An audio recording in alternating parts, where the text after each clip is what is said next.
380 আমরা কাউন্টার দিলে 380 টাকা রাখি, আর যদি ওরা গাড়িতে কি করে তাহলে ওরা 400 টাকা রাখে। 700 টাকার কথা বলছেন? 7 টাকা ওখানে রাখি না, ওইটা দিলে আমাদের আপনার গাড়ির ড্রাইভার এবং আমাদের থেকে টার্মিনালে গেছে, এটা কারণ না আমি কোন জায়গায় আমাদের দেখে গেছে। ও তাইলে আপনি ওইটা বাহিরের ব্যাপার বলেন যে আপনার গাড়ি 700 করে ভাড়া নিচ্ছে, 400 টাকার ভাড়া।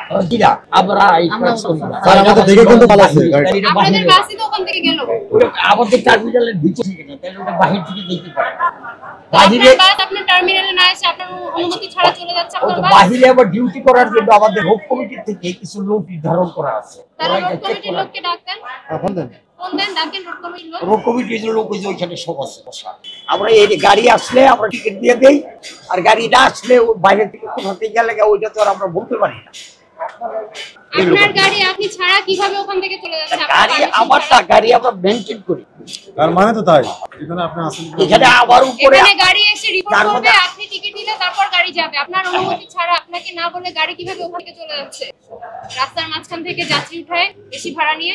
ও এইটা বলতে পারবো না, এটা আমার কি অপরাধ সেটা আমি আপনি বুঝতে পারতেছেন না?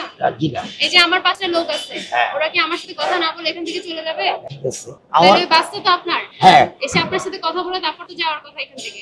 আপনার কাছে এসে রিপোর্ট করবে যে আমরা ফিরে আসছি, আপনি টিকিট দিবেন, রিপোর্টটা আপনার এইখানে করবে, এইখানে করার পরে এইখান থেকে রিপোর্টটা আমাদের কাউন্টারে দেয়। তাহলে এখানে লোক কোথায়? সেটা আজকে ফোন দেন, ফোন ও নামাজে গেছে।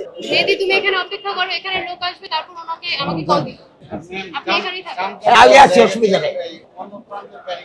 একই বেনা কিন্তু আইসা দেখা গেছে ফুটের রাস্তা থেকে চলে যায়। আমি কি করবো, আমি তো এখানে বসে দিচ্ছি। এখানে হ্যাঁ, আবার আমি এখানে বয়স আপনি করি। বসে থাকেন।